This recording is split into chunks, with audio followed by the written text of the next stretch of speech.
आज का जो काव्य जो हिंदी करो वाल्मीकि व्योम, जिनको कोई आदि कवि कहता है, किसी ने उनको योगेश्वर कहा। जिसने कमल के फूल के ऊपर देखा उसने कमलेश्वर कहा। और जब सुमित्रा नंदन पंत ने सृष्टिकर्ता वाल्मीकि दयावान को एक पक्षी की चीख पे, एक पक्षी की पुकार पे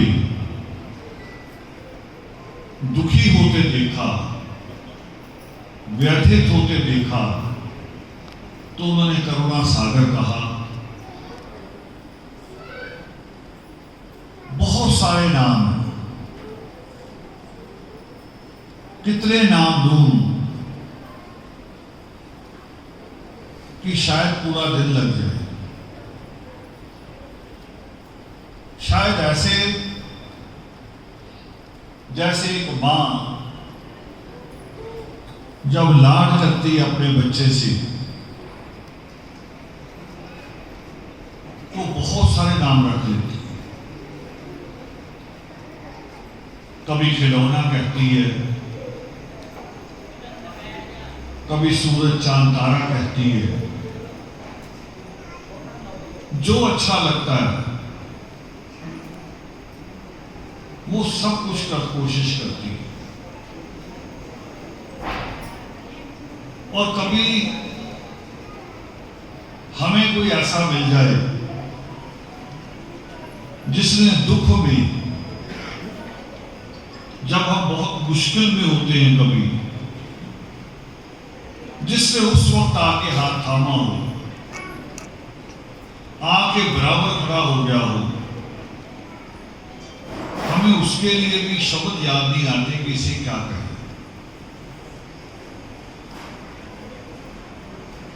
कभी हम हमदर्द कहते हैं, कभी हम साया कहते हैं, कभी प्यारा दोस्त कहते हैं, कभी कहते हैं कि तू सब रिश्तों से ऊपर है। बहुत सारे शब्द इस्तेमाल करते हैं। और ये बेटे के लिए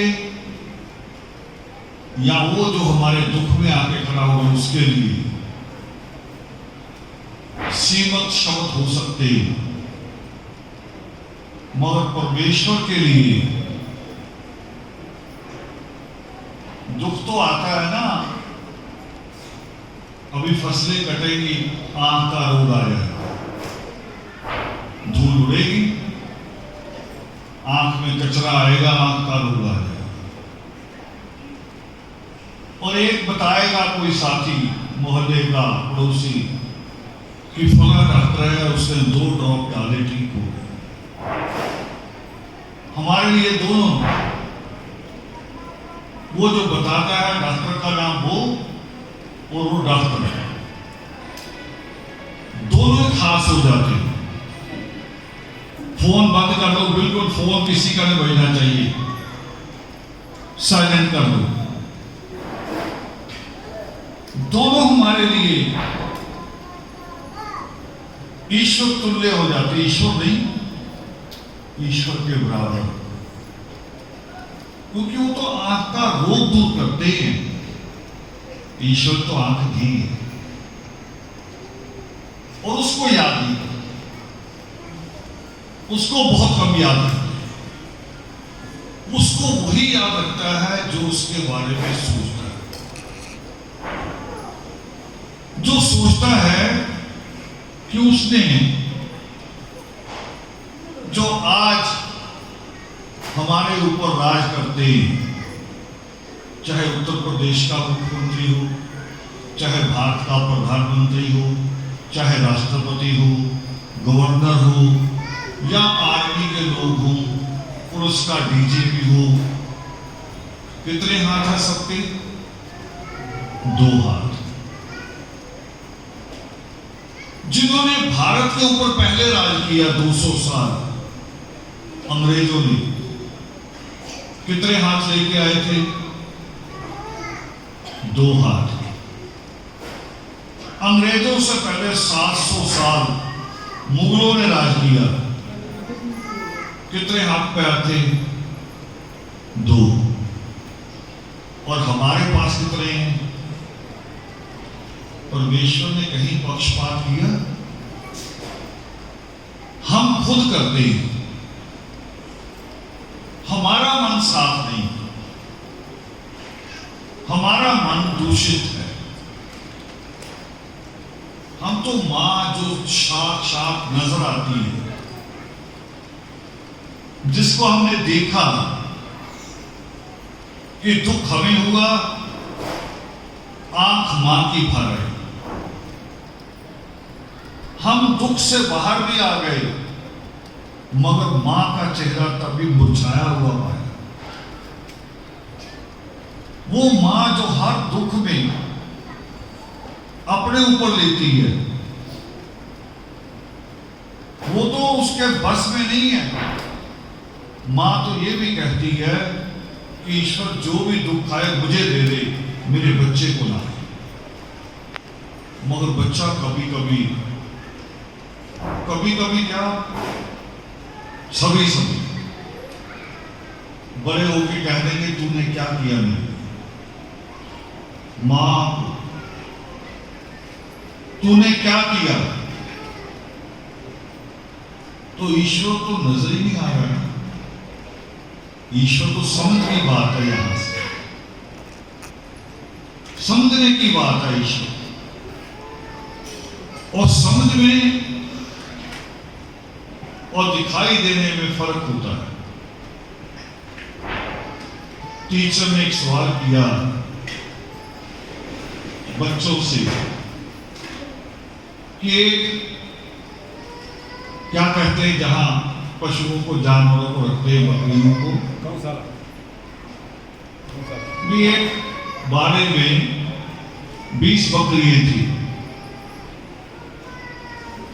और एक निकल की, बाकी कितने रहे? बेटे बाहर घुमा लो, सबको डिस्टर्ब ना करो।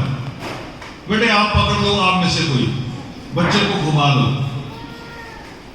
पानी पिलाओ। निकल गई 20 में से, बाकी कितनी बची? बच्चे जवाब देने लगे 19, आप भी कहोगे 19। मगर एक ने कहा कि देखने से नहीं, यहां से सोचना है।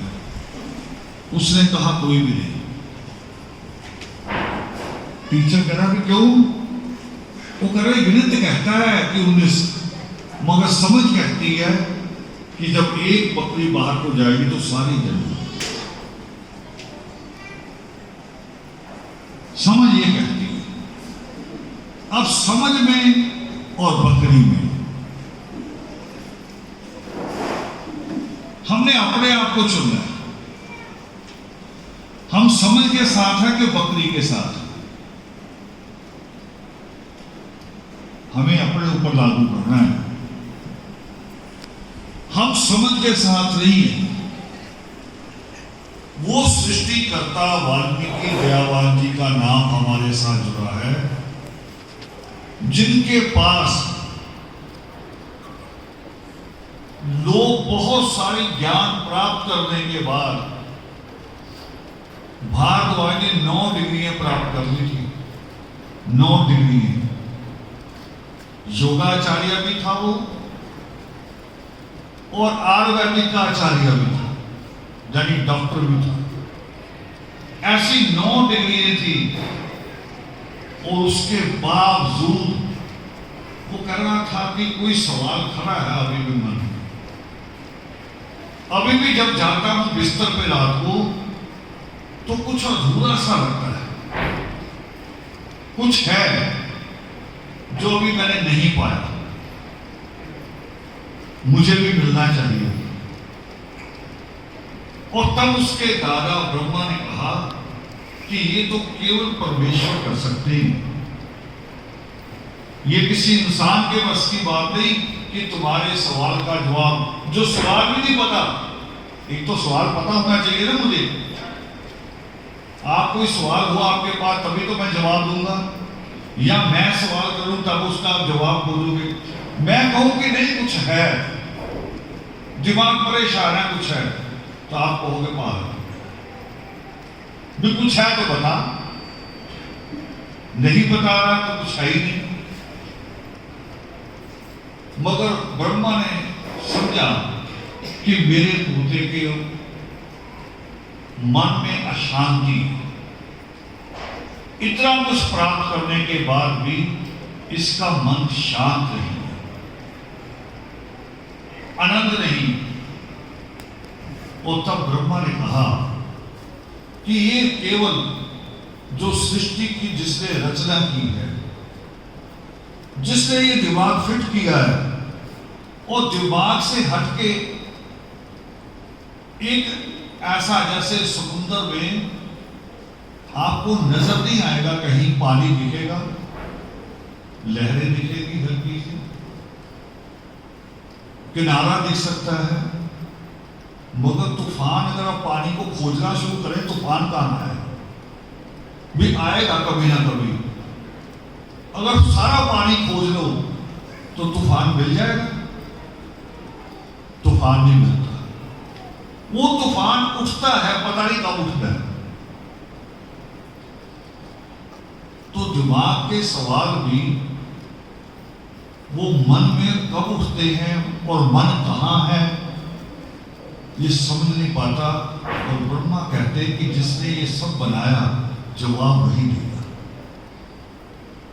आपके पास ये मोबाइल है, जब बिगड़ जाए तो ठीक कौन करता है? जिसने बनाया। वो बाकियों को सिखाता है, बाकी दुकान खोल के बैठ जाती है। जिसने कंप्यूटर बनाया उसको ठीक कौन करेगा? जिसने बनाया। उसे पता है इसमें मैंने क्या क्या सिस्टम लगाया। तो ब्रह्मा जी कहते हैं कि आपको ईश्वर के पास, वो जो सबका जगत गुरु है, वो जो सबका सृजक है, वो जो जिसने सारी सृष्टि की रचना की है, वो हिरण्यगर्भ वाल्मीकि व्योम। थोड़ी सी बात क्लियर करके आगे निकलता हूं। ये हिरण्यगर्भ जब हम कहते हैं आदर्श परिवार के लोग, व्योम बोलते हैं तो लोगों को लगता कुछ नया है, क्योंकि हम तो ऋषि वाले थे। सारी कौम कौन सी थी? जब भी प्रगट दिवस आता था ऋषि, या ज्यादा से ज्यादा महर्षि। ये हम नहीं लाए, आदर्श परिवार नहीं लाया। आदर्श परिवार की क्या हिम्मत कि ईश्वर को कोई नाम दे दे। ये योग वशिष्ठ के शब्द है, जैसे गुरु ग्रंथ साहब के शब्द है ना, वाहे गुरु एक ओंकार सतनाम। ये हिरण्यगर्भ और व्योम शब्द योग वशिष्ठ के हैं। जैसे अल्लाह शब्द है, खुदा शब्द है, कहां से आता है? कुरान से। हिरण्यगर्भ व्योम शब्द आता है योग वशिष्ठ से, और कोई खास योग वशिष्ठ नहीं कि जो हमारे पास ही है। आप सहारनपुर की किसी दुकान से ले लीजिए, सब में मिलेगा। सिर्फ हमने खोजा, आम दुनिया खोजती नहीं। आम दुनिया एक जगह से शुरू होते हैं, रटते चले जाते हैं, रटते चले जाते हैं, रटते चले जाते हैं।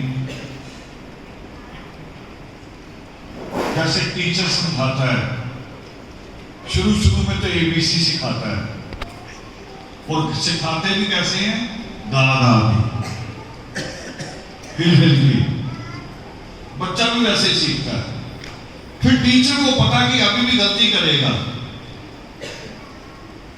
तो टीचर कहता है F के बाद क्या है? अब जैसे टीचर कहता है F के बाद क्या है, I के बाद क्या है, L के बाद क्या है, बच्चा वो फिर A से शुरू होता है। अंग्रेज चाहे बोले, पूछता है कि इसके बाद क्या आएगा।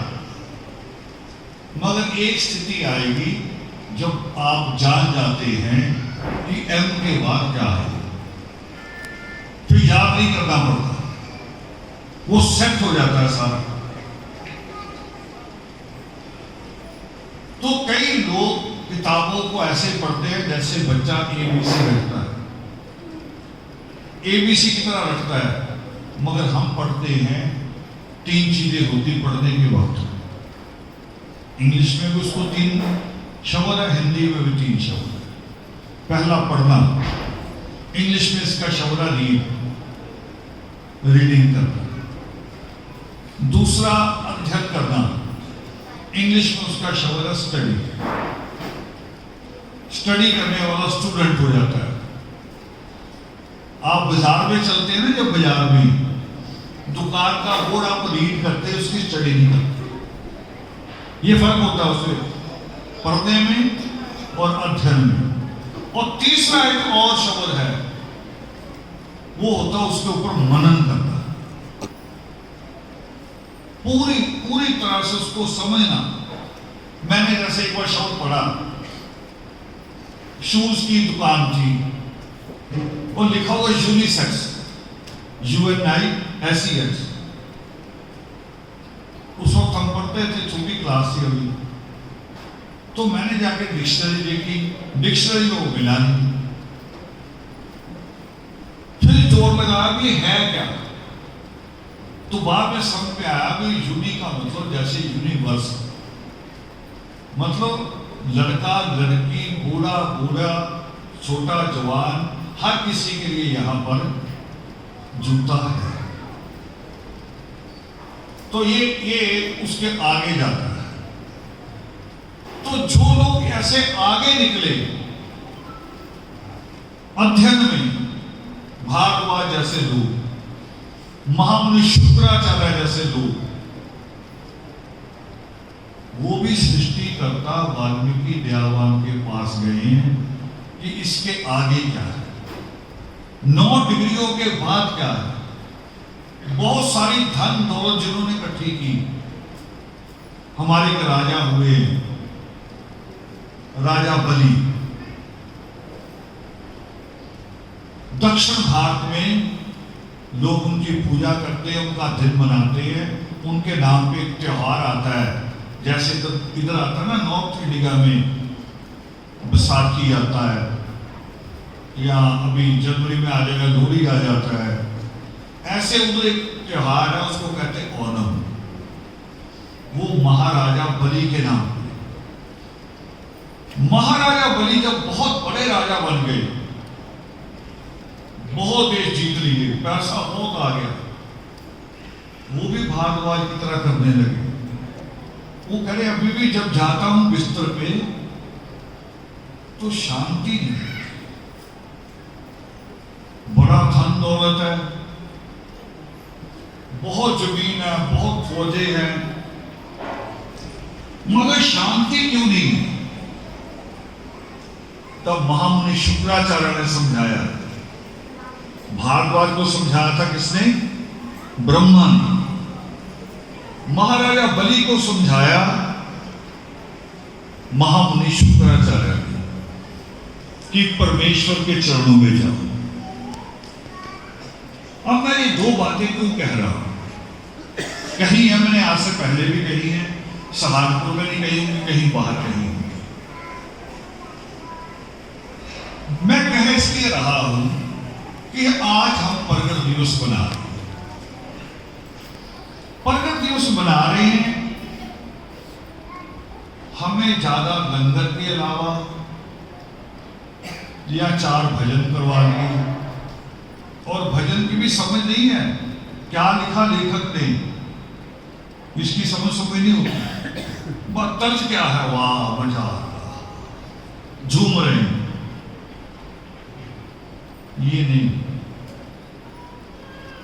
यहां इसलिए नहीं आना, झूमने के लिए टीवी है आपके पास, अब तो मोबाइल में जितने मर्जी गाने लगा दो, झूम लो। यहां आओ तो ये समझ के साथ ही समझना, यहां कुछ डालना है। अब उसको थोड़ा और एक मिसाल से समझा रहा हूं। बेटे ऐसे नहीं, अभी बूढ़े नहीं हुए हो, मैंने कमर नहीं लगाई।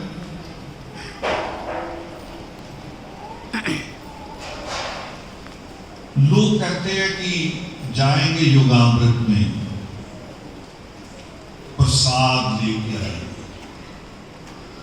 अभी तो थोड़ा सिस्टम बदल गया, हम लोगों को कई चीजों की समझ आ गई है। जब से धर्म समाज आंदोलन आया, कई चीजें हमने सीखी हैं, बदली। पहले तो प्रसाद के लिए लड़ाई हो जाती थी, अलग प्रसाद बटा और बैठेंगे नहीं, हम बैठते नहीं थे सत्संग में। कह रहे बहुत लेट हो गया, बस चलो चलो नींद आ रही है, सुबह ड्यूटी जाना है। ड्यूटी भी हमारी तो 6 बजे वाली है, निकलना है। मगर सुबह उठ के लड़ाई शुरू हो जाती थी। इससे जिन विचारों ने स्टेज लगाई, जिन्होंने प्रसाद बनवाया, जिन्होंने दलियां बिछाई, उनको गाली दो। देखो, मिलना हमको क्या चाहिए? मिलना चाहिए आशीर्वाद, सबके दिलों से दुआएं निकलनी चाहिए। मगर हम गाली दिया करते थे। क्यों? क्योंकि हमारे घर प्रसाद नहीं आया। अब उसने कहा कि आप वहां थे नहीं, तो फिर क्या हुआ? हमारा घर नहीं है, दरवाजा खटखटा के देना। करदार में एक दिन वाल्मीकि प्रकट दिवस वाले दिन मुझे कोई काम था और मैंने फोन कर दिया। रुड़की में आए थे ना आपके टीचर दो, वहां से डॉक्टर तमसा, डॉक्टर सुरेखा सुजाता। मैंने उनको फोन किया, कोई काम था भाई, और पीछे से आवाज आ रही बड़ी जोर जोर से। यही समय था तो पहले। मैंने कहा क्या हुआ? कह रही वो वाल्मीकि चौक पे प्रगट दिवस का लंगर चल रहा है। तो मैंने कहा आवाज तो कुछ और आ रही है। कह रही आवाज लाई की आ रही है। तो मैं कह लाई, लंगर खाओ, डरना क्यों है? वो कह रहे थी खाने वालों को बाद में देना, हम बर्तन लाए पड़े हमारे घर। ये लाई हुई। अब मैं आपको बताने लगा हूं प्रसाद क्या। सारी दुनिया ने अपने अपने प्रसाद बनाए हैं। कुछ लोग लड्डू मान लेते, उसे मान लेते हैं, मगर कुछ औरतें, माएँ ऐसी होती, बेटी, वो कहीं ना मैं खुद बनाऊंगी अपने हाथ से। मुझे प्यार है ईश्वर से, मुझे चाव है। बाजार का लड्डू नहीं, मैं सूजी का प्रसाद बनाऊंगा, मैं खीर बनाऊंगी। तो प्रसाद लग जाता है। तो मैंने कई प्रसाद सोचे समझे। अभी एक थोड़े दिनों में आपका एक प्रसाद आने वाला है औरतों का, है ना? मुस्कुरा दो। क्या आने वाला है? हाँ, करवा चौथ। करवा चौथ आता है तो मैंने उस पर भी देखा भी क्या है ये। करी औरत भूखी रहेगी, इधर वाले आदमी की उम्र बढ़ जाएगी, है ना? जो बीड़ी भी पी रहा, हुक्का भी पी रहा, शराब भी पी रहा, कई तो और नशे भी कर देते हैं। ये तो मैंने आम चीजों की बात की। हुक्का और शराब तो आम है। उसकी उम्र औरतें बढ़ा रही। मैंने इस पे सोचा एक दिन, थोड़ी सी दिल को दुख देने वाली बात, ईश्वर इसके ऐसा ना करे किसी के साथ। तो मैंने सोचा भी उम्र किसकी बड़ी होनी चाहिए, मां की या पिता की? बच्चों को कौन पाल सकता है अगर अकेला रह जाए? मां पाल सकती है कि पिता? जवाब दो, आप दो। कौन पाल सकता है? देखो, फिर वर्त तो आपको रखना चाहिए। अगर मां पाल सकती है, आप कह रहे ईमानदारी से कह रहे हो, फिर उम्र इनकी लंबी होनी चाहिए। सारी ड्यूटी इनको दे रखी है। शादी के बाद पांव ये सब पे छुए इतना बड़ा घूंघट करके। भी शादी तो आपकी भी हुई है, आप भी जाओ, आप भी सबके पांव छुओ। बल्कि उल्टा है, यहां बिटेऊ तो नहीं कहते, क्या कहते हैं? जवाई घर आएगा तो सांस नीचे बैठनी जमीन पे, ऐसा भी करती है ना? सोफे पे नहीं बैठेगी, कुर्सी पे नहीं बैठेगी। भाई ये क्या मतलब? अगर बेटी ब्याही है तो बेटे की जो शादी हुई है वे दोनों बराबर है। राजस्थान वाले तो और करते हैं, आप तो दामाद कह देते हो, जवाई कह देते हो, राजस्थान वाले तो कहते हैं कुंवर साहब। शुरू में मुझे समझ में नहीं आया, जैसे हरियाणा में जब गया वो कह रहे बिटेऊ, मैंने कहा बड़ी बिटेल को कह रही है, कुछ बिटेल जैसा होगा। बाद में पता लगा बिटेऊ किसे कहते, तो वो कहते कुंवर साहब, मुझे समझ में नहीं आया। मैंने सोचा शायद कोई उनके राजे बहुत है राजस्थान में, मैंने कहा शायद किसी राजे का लड़का रुका कोई छोटा मोटा आ रहा होगा। वो कह रहे नहीं जी, जो लड़की के लिए लड़का देखा उसको कुंवर साहब कहते। मैंने कहा करता क्या? करे अभी कच्चों में लगा है कुंवर साहब।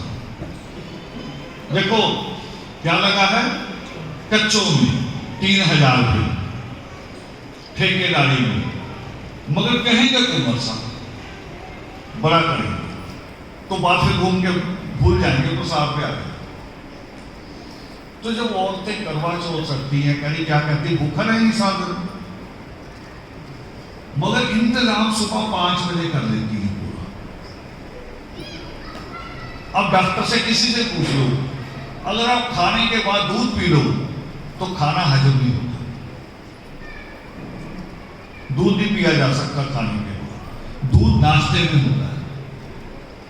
या दूध पियो तो आपके पास 1-1.5 घंटा हो जागने के। अब जीवन भर तो दूध मिलता नहीं बहू बेटियों को, करवा चौथ वाले दिन का दावा है। और दूध में डालती क्या है? जो खाया हुआ गलता ही नहीं जल्दी, मैदा। वो मैदे की होती है फेड़ी, फेड़ी बोलते हैं, गोल गोल बाल जैसे हैं, हाँ, वो मैदा होता कच्चा, तला हुआ भी नहीं होता। उसको दूध में डाल के वो फूल जाता खूब, पेट में और फूलेगा, बिल्कुल जगह छोड़ेगा ही, और हजम भी नहीं होना उसने कई घंटे। फिर साथ में कहती है कि मैं भूखी हूं, भूखी हूं, भूखी हूं। मगर कितनी देर तक भूखी रहती है? मैंने प्रसाद का असर देखना है आपने भी। कितनी देर तक? शाम 5 बजते ही स्टार घूमना शुरू कर दे। ये 5 बजे भी चार आता है, 6-7 तो बजे दे दो कम से कम, 5 बजे शुरू हो जाएंगे। आज मामा जी आ रहे हैं, क्या बात है। एक ये प्रसाद, एक प्रसाद आपके यहाँ सहारनपुर में बहुत आबादी है मुसलमानों की, वो जब रोजा रखते हैं तो खोलते किससे? खजूर से। अब खजूर से क्यों खोलते? इसलिए नहीं कि अरब का फल है, इसलिए नहीं, वो इसलिए कि उसमें सबसे ज्यादा कैलोरी होती है, ताकत। हम जो समझते, हमारी कौम जो समझती है, मैंने जब मीट खाना बंद किया तो रामपुर और बरेली वालों को बड़ी मुसीबत हो गई, क्योंकि मैं वहां ज्यादा रुकता था। वो कह रही हमें तो सब्जी दो आती है, या दाल या मीट, और आपने बंद करके तो बड़ा नुकसान कर दिया हमारा, और जितने आप रहोगे हम भी नहीं खा सकते। तो मैंने कहा टींडे बना दो। वो बहू पूरे मोहल्ले में घूम के आई, टींडा क्या होता है और बनेगा कैसे। ये कभी रामपुर वाला है, पूछ लेना, हमें पता ही नहीं चला। और मैं बता रहा हूं, वो जो हमारे दिमाग में बैठा हुआ मीट में होती है 150 कैलोरी, खजूर में होती 352, 200 कैलोरी ज्यादा। इसलिए खाई जाती वक्त के साथ, रोजे के साथ, कि ज्यादा समय शरीर को एनर्जी मिल जाए। अब ये इंतजाम करके तो ऐसा हो गया ना, जैसे बच्चा पेपर देने जाए तो ये खोल के इसके अंदर भी जवाब लिख ले, इधर भी जवाब लिख के डाल ले, इधर भी लिख के डाल ले, है ना, और थोड़े से यहां लिख के डाल ले। तो तैयारी थोड़ी हुई, पेपर थोड़ी हुआ, वो तो झूठ हो गया ना। और जब आपका ऑपरेशन हम कराना हो कभी आपने, या कोई टेस्ट कराना हो अल्ट्रासाउंड, डॉक्टर क्या कहते हैं कि रात 12 बजे के बाद कुछ नहीं खाना। कहते कि नहीं कहते? ये है वार्ता सर्वे तो कि 12 बजे के बाद कुछ नहीं। शुगर का टेस्ट भी ऐसे ही होता है भी रात 12 बजे के बाद कुछ नहीं खाना, पानी पी सकते बहुत। मगर खा पी के कहना व्रत रख लिया, वो कैसा व्रत हुआ? वो व्रत हुआ ही नहीं। मगर बात प्रसाद की थी कि प्रसाद है, तो हमने सारे प्रसाद समझ लिए। अंग्रेजों का तो प्रसाद बिल्कुल अलग है, तो चरा केक है, वो तो चर्च में भी केक काट लेते हैं, विस्की की बोतल भी रखते हैं। वैसे आपको पता नहीं होगा, चर्च में विस्की की बोतल भी रखी जाती है, वो भी प्रसाद है। ईसा ने आखिरी समय में मछली ग्रहण की थी, वो भी प्रसाद है। मगर ये सारे प्रसाद, चाहे मछली, चाहे दूध फेड़ी, चाहे खजूर, कोई भी ले लो, सबको नोट करो। 24 घंटे से ज्यादा, बल्कि 24 घंटे भी नहीं, 15 से 18 घंटे से ज्यादा वो शरीर का साथ देते। कुछ भी खा लो, इससे ज्यादा देर आप भूखे नहीं रह सकते। 15 घंटे बाद, 18 घंटे बाद कुछ ना कुछ देना पड़ेगा शरीर। तो जो चीज सिर्फ 15 और 18 घंटे आपका साथ दे, ईश्वर से वो मांगनी चाहिए, उसके लिए यहां आना चाहिए। सोचो,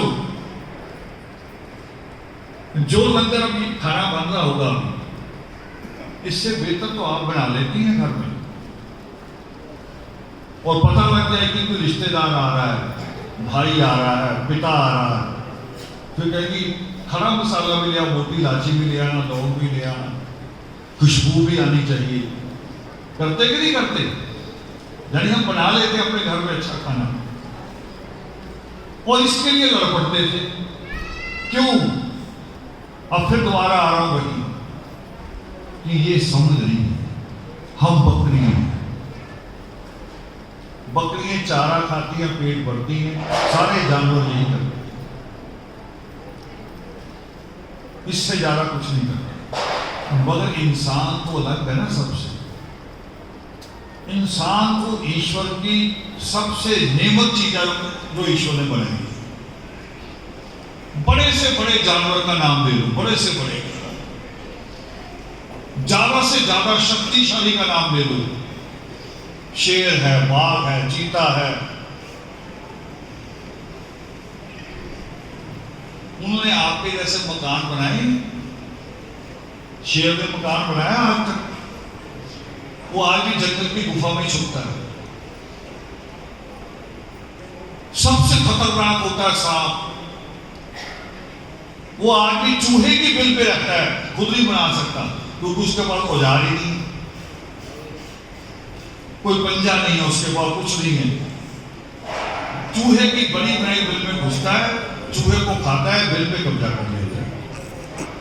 मगर इंसान ने कितना कुछ बनाया, मकान ही नहीं बनाए। इंसान ने जब सोचा कि मैंने पक्षी की तरह उड़ना है, तो वो भी कर लिया। आज जहाज में बैठ के उड़ता है कि नहीं उड़ता है? किसने बनाया? ये इंसान ने बनाया। और ईश्वर की सबसे बढ़िया चीज, और जो ईश्वर की सबसे बढ़िया जीव हो, वो भी खाने पीने पे सोचे, तो ईश्वर का ये ज्ञान थोड़ी है। योग सृष्टि की रचना इस पे थोड़ी हुई है।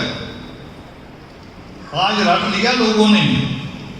जब से हम लोगों ने कहना शुरू किया कि परमात्मा की शिक्षाएं योग सृष्टि में हैं, तो पूरी कौम के कई लोगों ने, जो भी छोटे मोटे संगठन, योग शिष्ट सीख लिया, शब्द सीख लिया, उसके आगे कुछ नहीं पता, बस शब्द पता है। जैसे बच्चे को रोटी पता, बना नहीं सकता, बनाकर तो माई देगी, बस रोटी रोटी पता है, भूख भूख पता है, मिटाई नहीं तो बना। मगर इंसान को जो ज्ञान की बात है, समझ वाली बात है, वो जीवों से अलग होनी चाहिए। मैं देख रहा हूं, मुझे अच्छा लगा थोड़ा सा, पर बाद में मैंने सोचा कि बहुत ज्यादा अच्छा नहीं है कि अब शोभा यात्रा निकलती है। कल पंजाब शोभा यात्रा आई हिमाचल से, सारे हिमाचल से गाड़ियां चली, इधर से भी गाड़ी गई बिजनौर से, जहां जहां गए रास्ते में, जहां जहां शहर आया, लोग मंच लगा के बैठे थे। किसी ने फ्रूट लगाया हुआ, किसी ने कड़ा प्रसाद लगाया, किसी ने पूरी रोटी बना ली, आलू छोले भटूरे बना के रखे हुए, कोई कोई वो ले आए जो बच्चे मांगते हैं, क्या फ्रूटी, कोई दूध की बोतलें ले आया। एक बार तो मुझे बहुत अच्छा लगा कि कौम बदल गई। पहले ये मांगने के लिए लगती थी, अब खुद ले आई। तो एक हाथ ऐसे था, वो ऐसे तो हो गया, इतना तो अच्छा हो गया, मगर ये हाथ यहां तक आए, समझ तक आए, तो उसके लिए योग सिस्टम, उसी के लिए ये जो आप बैठे ऐसे, ये योगामृत इसलिए थे, ये उसके लिए नहीं थे कि वो भजन पार्टी, ये तो मर्यादा अनुशासन वाले लोग हैं। अगर कोई दूसरा है होते, पहले तो खुद खड़े होते, फिर आपको कहते कि वो ताली की आवाज नहीं आ रही, पीटो ताली जोर से, फिर कहे नहीं नहीं नहीं बजा नहीं आ रहा, थोड़ा ऊपर करके करो, फिर ऊपर ऊपर के करते आप। मैं लुधियाना में था और एक गायक ने और ही काम कर दिया, कह रहा भी जिसको प्यार है प्रभु से वो उठ के नाचो। औरतें, बहू, बेटियां जिनके ससुर जेठ सामने बैठे उठ गई। वो तो मैंने एकदम बाइक पकड़ा, गायक को भी 2-4 गाली दी और उनको बिठा कर बैठ जाओ। पर एक लेसन में मिल गया आज कि जो लोग कहते हैं कि कौन बदल नहीं सकती, एक मामूली सा गायक, डांसर सा गायक अगर आपको 1 मिनट पे नचा सकता है, तो अगर थोड़ी सा ध्यान से काम किया जाए तो आपको समझा भी सकता है। कौन तैयार है? जो उठ के खड़े होकर नाचने को तैयार है, वो समझने को भी तैयार नहीं हो सकता। अब समझना क्या है? समझना है पहली बात समझ लीजिए, मैंने जहां से शुरुआत की, सृष्टिकर्ता वाल्मीकि दयावान के अलग अलग नामों से, उसी में मैंने एक नाम कहा कि सुमित्रा नंदन पंत ने सृष्टिकर्ता वाल्मीकि दयावान को क्या कहा? करुणा सागर, वियोगी, कि जो दूसरे के दुख को अपना दुख समझे, दूसरे की पीड़ा को, दूसरे की जो चीख निकली है, जितने गहरे से आई है, जो अपने अंदर भी उतनी गहरी महसूस करे, वो वियोगी। सोच के देखो, आज हमारे ये रिश्ते भी खत्म हो गए हैं। आज हमारे रिश्ते ऐसे रहे नहीं हैं कि कोई चीखे और दूसरा भी उसकी चीख को उतना समझे, आज रहे नहीं। मैंने वो समा देखा अपने जीवन में कि मोहल्ले में एक मृत्यु हो जाती थी तो घर एक होता था जिसमें मृत्यु हुई है, मगर 20 घरों में रोटी नहीं बनती थी, 20 घरों में चूल्हा नहीं जलता था। वो सारे दम जला रहते थे, याद करते थे कि अभी कल तो देखा, अभी 4 दिन पहले हम पानी भरते थे तो उसने हाथ लगवा के उठवाया था। उसकी बार बार अलग अलग चीजें याद आती, और अब हम हट गए। कहां से हटे? इसका मतलब हम दिल से हटे। वो जो दिल से हटता है वो रिश्तों के प्रति ईमानदार नहीं करता। रिश्ते दिल से चलते, दिमाग से नहीं चलते। दिमाग से तो हिसाब किताब होती है और रिश्तों के कोई हिसाब किताब नहीं, ना मां से हिसाब ना बेटे से हिसाब, उसमें कोई हिसाब नहीं होता। मैं किसी में मोबाइल में देख रहा था कल, वो जो लोग रील बनाते हैं आजकल, एक छोटी सी बेटी बैठी फल बेच रही है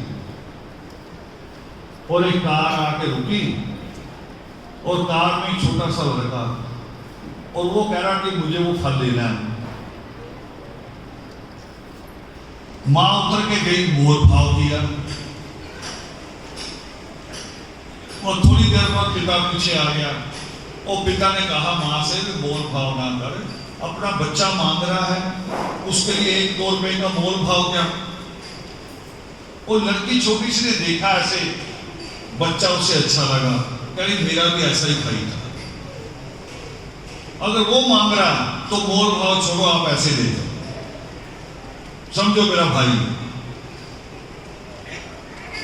उन्होंने जिद की नहीं कि पैसे ले लो, कहीं नहीं, जब भाई कह दिया तो बस, फिर मोल भाव का कोई मतलब नहीं। वो कह रहे तुम्हें घाटा पड़ेगा, वो रिश्तों में घाटा थोड़ी पड़ता है।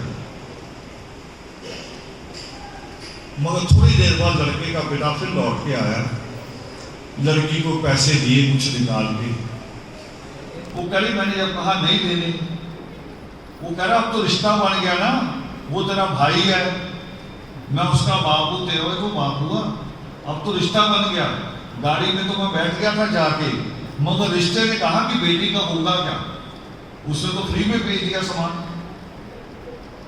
मैं सामान बेचने वाली के पास नहीं आया हूं, मैं बेटी के पास आया। अब ये रिश्ते कम हो गए। क्यों कम हो गए? कि हमें क्रोध की कहानी भूल गई। हम सृष्टिकर्ता वाल्मीकि दयावान को हाथ में क्रौंच लिए हुए याद नहीं करते।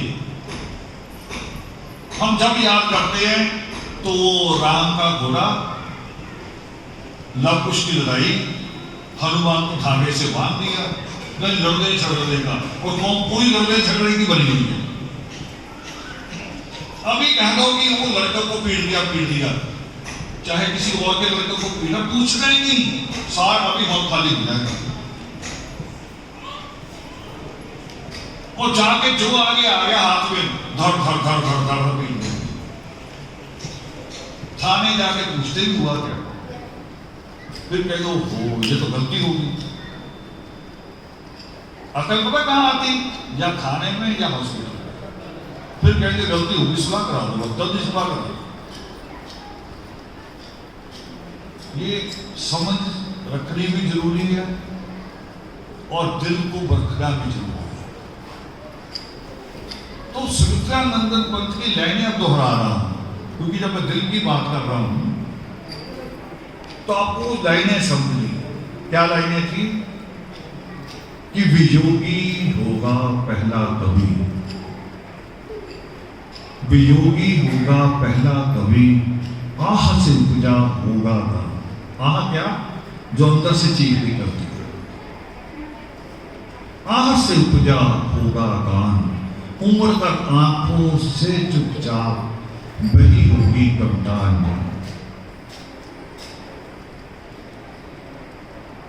कि वो जिसने पहला शेर, पहला गीत, पहला श्लोक लिखा, उसके सामने कोई वियोग की घटना हुई, और वो घटना क्या थी?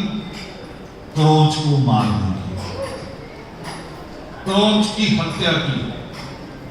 दलित लेखक तो बड़े बने फिरते हैं, जो आजकल टीवी में बैठ के हमें कहते हैं अनपढ़ कौन है।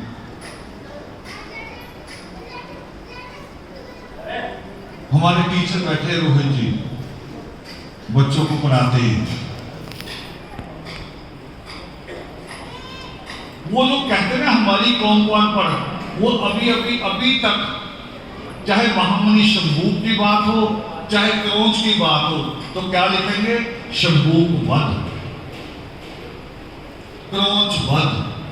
वध पता किसे कहते हैं? एक होता कत्ल। कत्ल करना ठीक है कि गलत?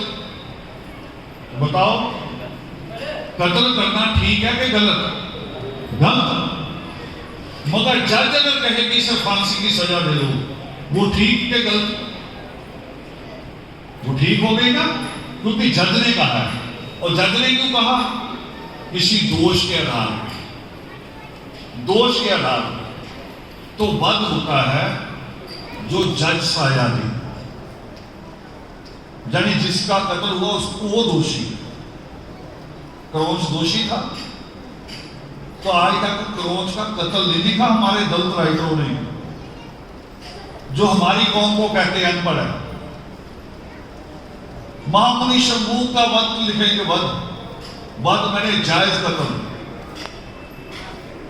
जायज नहीं है वो हत्या थी। और वो हत्या जो हुई करुणा पे, दिल की चीख पे, आज तक हम में से कोई ऐसा है जिसने ये सोचा हो कि क्रोंच कहां मारा गया था? प्रगट दिवस मना रहे ना, इस महीने प्रगट दिवस है ना, तो वहां परमात्मा प्रगट हुए थे जब क्रोंच को मारा। आज तक किसने सोचा कि वो जगह कहां है जहां परमात्मा ने पहला कदम रखा होगा? सोचा हमने? नहीं सोचा। हाँ, इधर उधर से लोग आके कह देना कि वहां एक गंदा नाला खुदा, उसके बगल में पानी निकला है, जो गंदे नाले में नहाएगा वो ठीक हो जाएगा। गंदे नाले में नहाने में चल जाएंगे।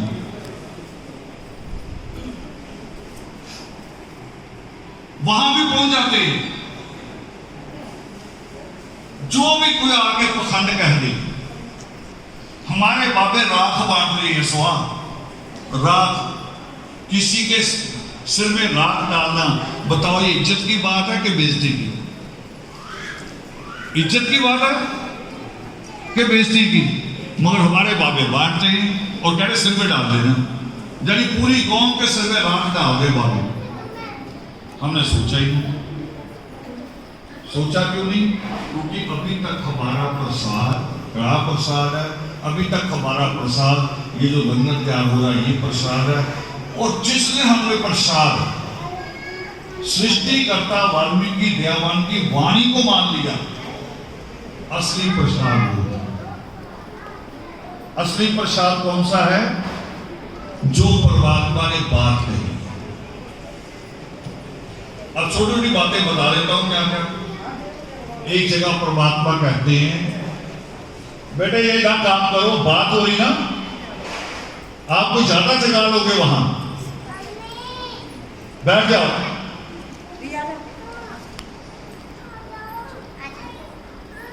देखो ये लग गया विश्वास है कि ये नहीं किया तो घर जाकर पता नहीं क्या होगा, चारपाई पलट जाएगी। जो मैं बात कह रहा हूं उसी परमेश्वर की कह रहा हूं, वो नहीं सुननी।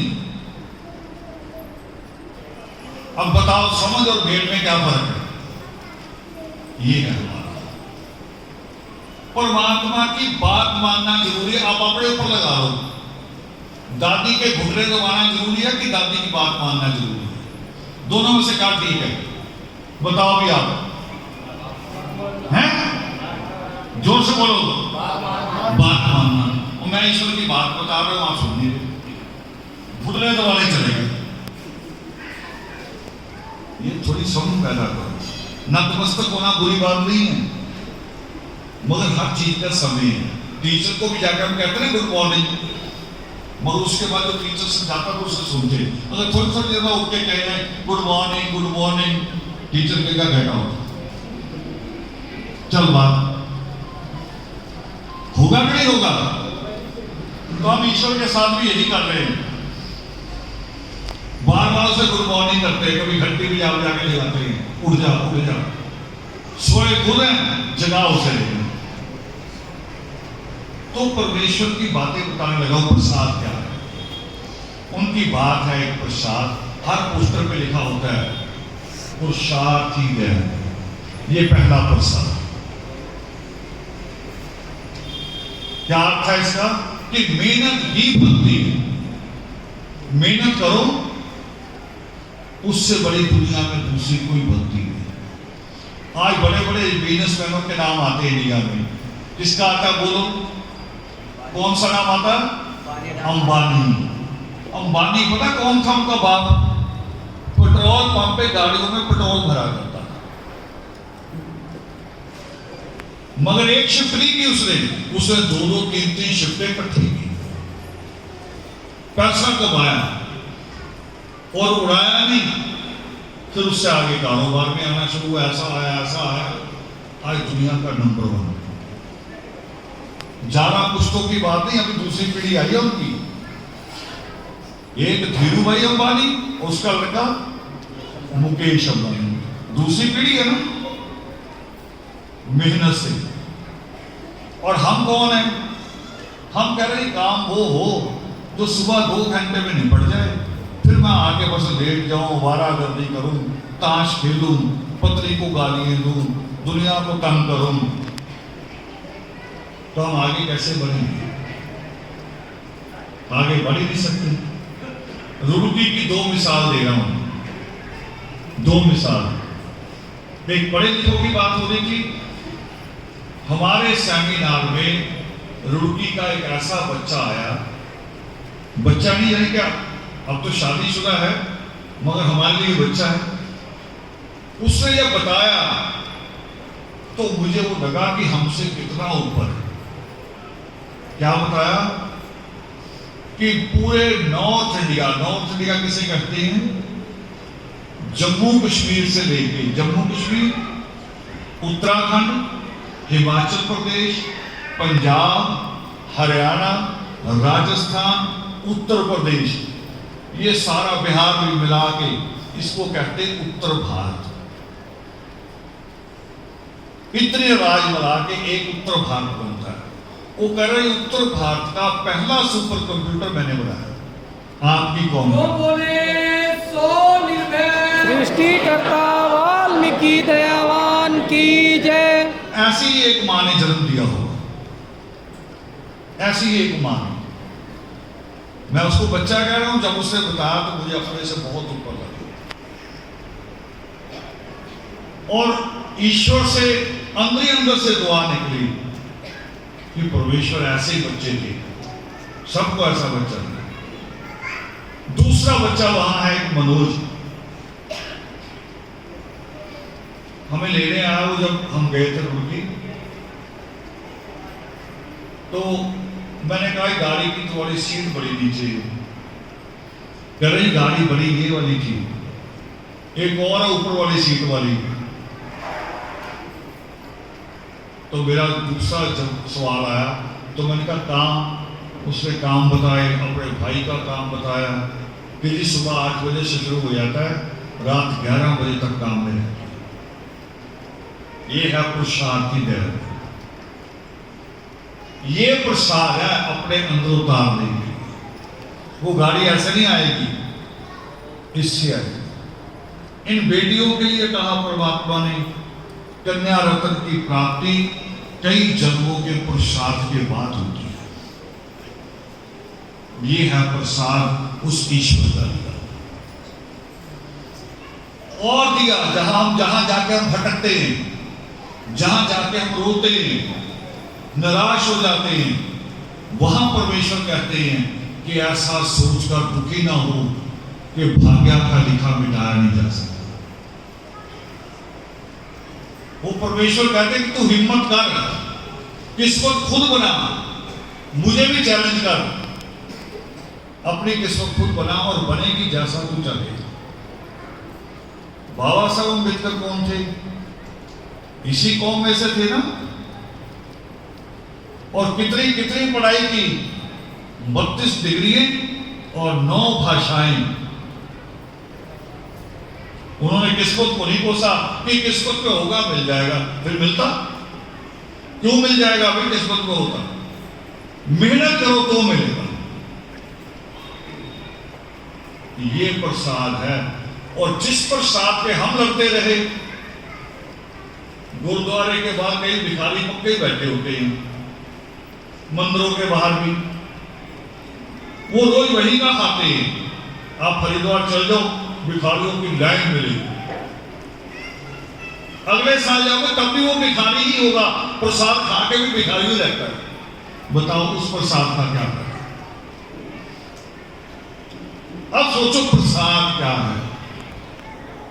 प्रसाद है, जैसे मैंने कहा कि जो दादी की सीख है वो प्रसाद है, ऐसे जो परमात्मा की सीख है वो प्रसाद। उस पर चलेंगे तो सुख पाएंगे, उस पर नहीं चलेंगे तो दुख पाएंगे। और हम है दुख में।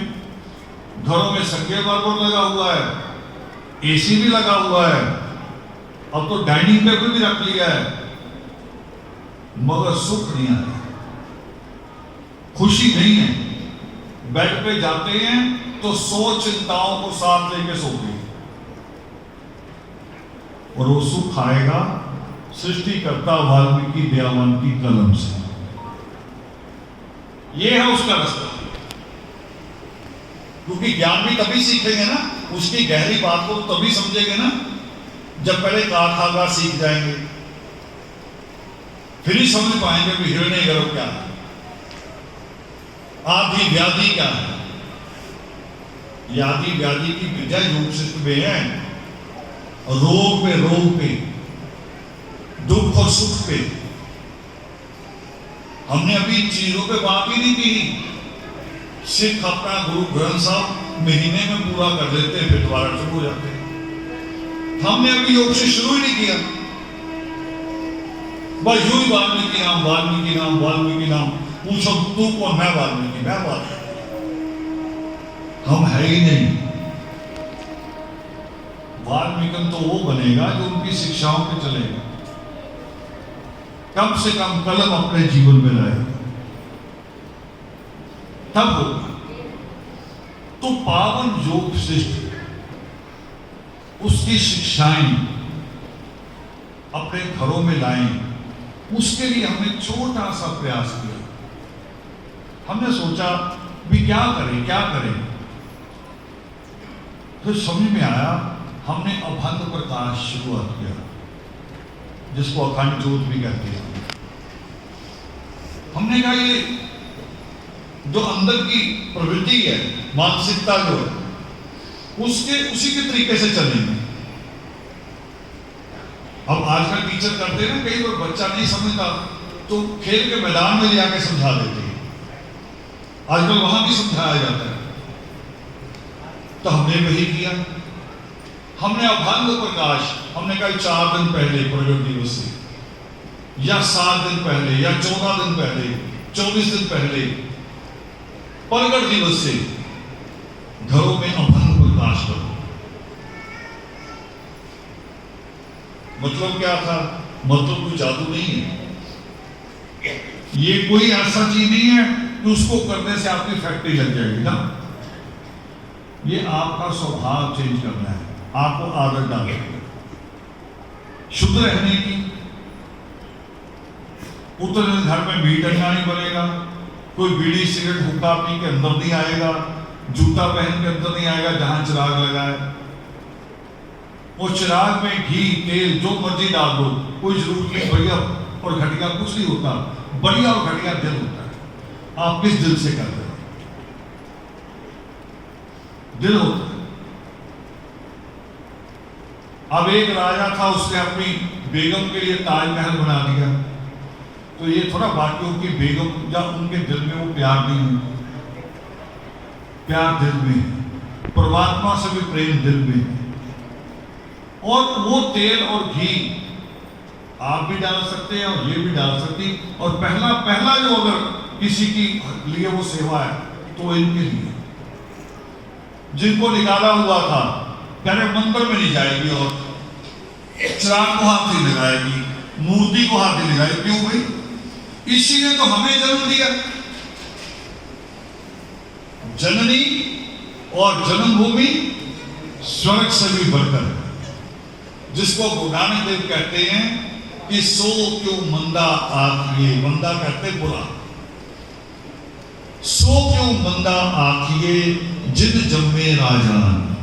कि जिस मां ने राजा पैदा किए, महापुरुष पैदा किए, संत पैदा किए, उससे बुरा कैसे कहा जा सकता?